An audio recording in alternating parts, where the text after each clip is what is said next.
New College Law School in San Francisco, a public interest law school. And I've also taught at University of Minnesota, Bolt Hall, City University of New York, public interest law school. I teach contracts and law and social change, the politics of law, and other courses. Went to Harvard Law School, graduated in 1972, and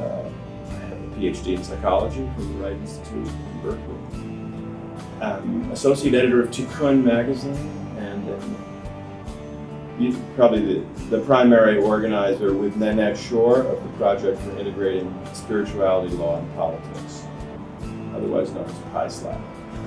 And I guess I would add to that, I'm an organizer of the network of spiritual progressives, and I lead the law task force of the network of spiritual progressives,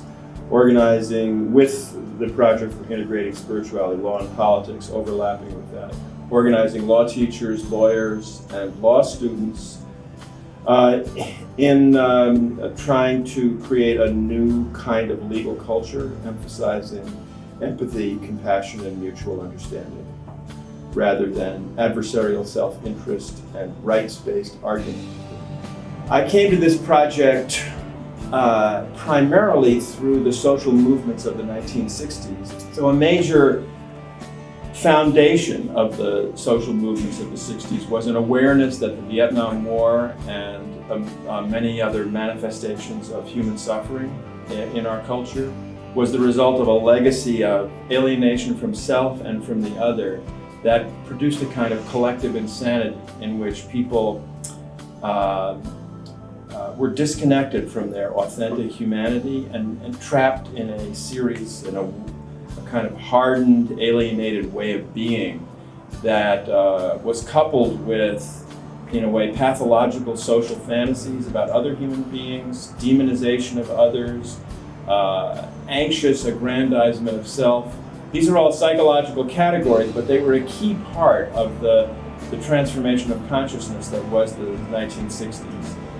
And in the 1960s, this very importantly took the form of a social and political movement rather than a movement just about individual psychology, and was a kind of collective awareness that in part people came to through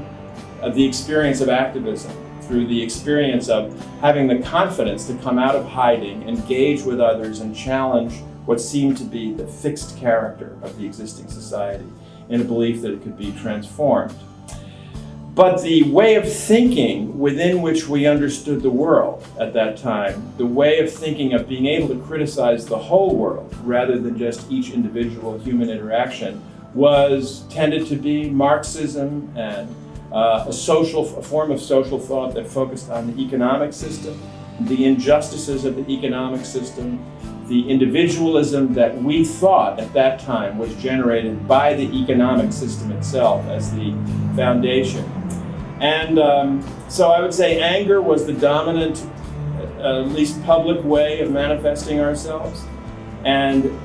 the analysis of economic processes and economic injustices shaped our way of thinking about the world tremendously. And for those of us that became lawyers and law professors in that time, it also shaped our way of thinking about law, because we saw a law as an arena of struggle in which poor people and people who had been the objects of injustice would engage in a kind of battle with the ruling class and with dominating groups to seek to make gains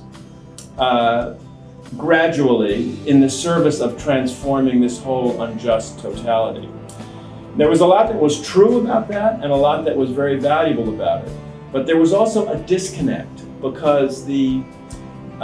critique of collective alienation that I started out with and the discovery of authentic human community that was a key part of the 60s was sort of lost in the analysis of antagonism, struggle, and battle. That was an important part of the way of thinking that came out of the left tradition in politics. And we then all went through a process, however much we've talked about it, of dealing with dynamics within the movement itself that were destructive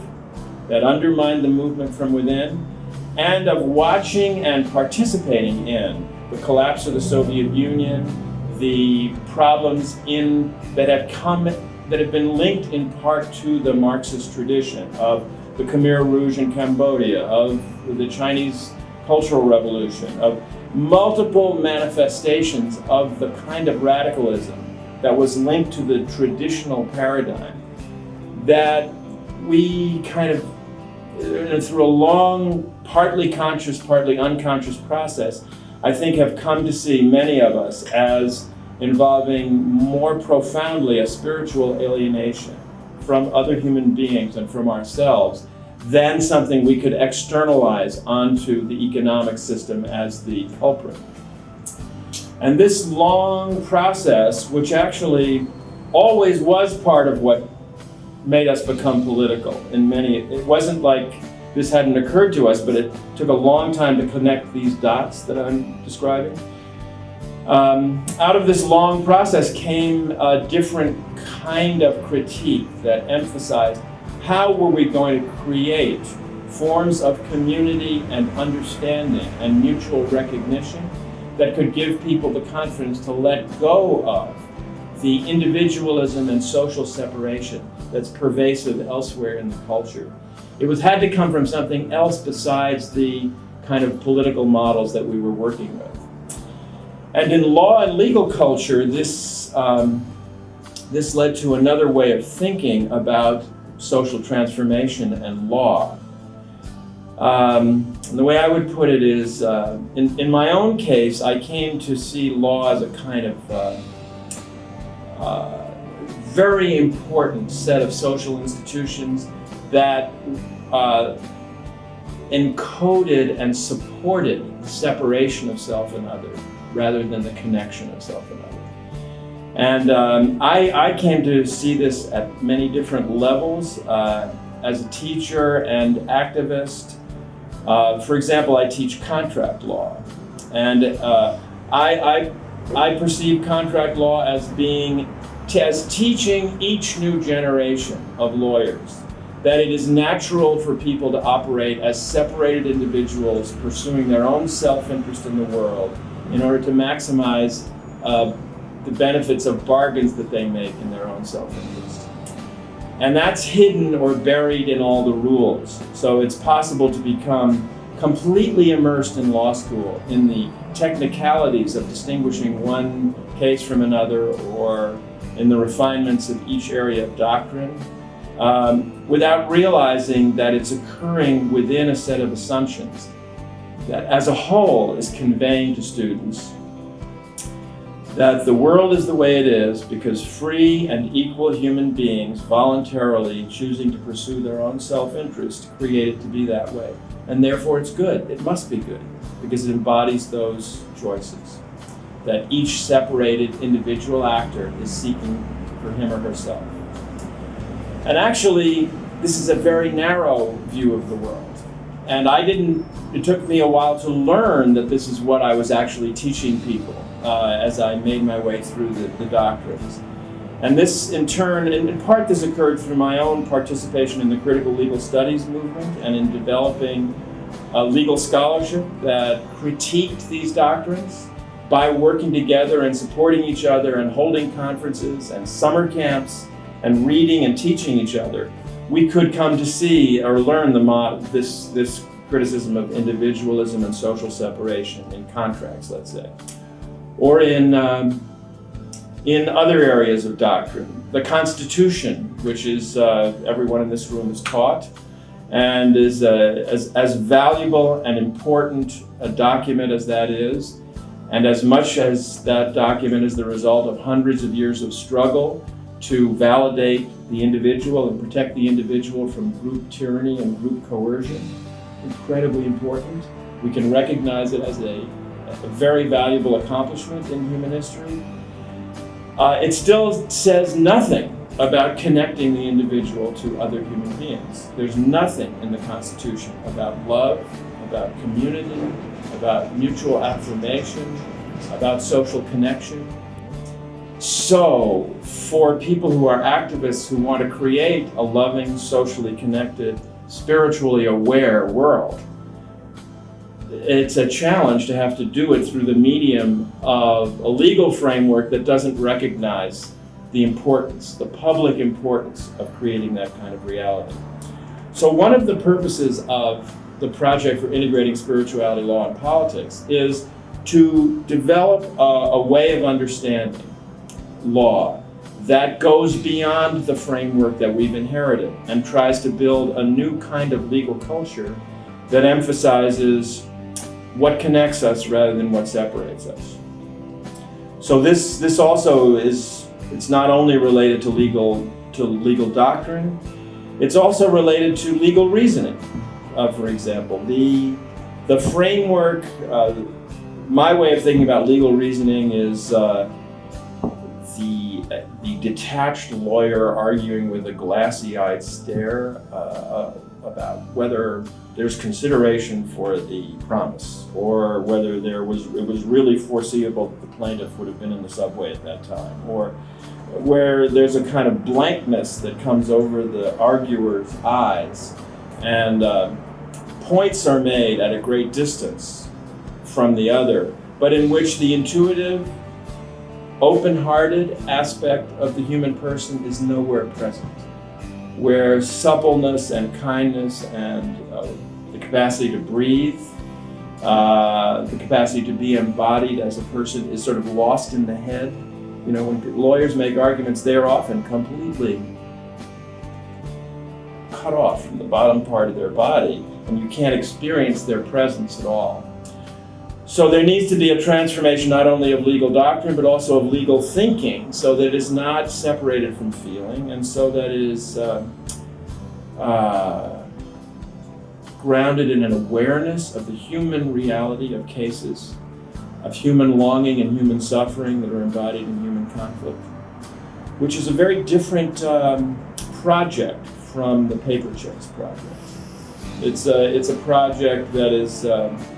trying to bring a whole different quality of thought and of presence into how we respond to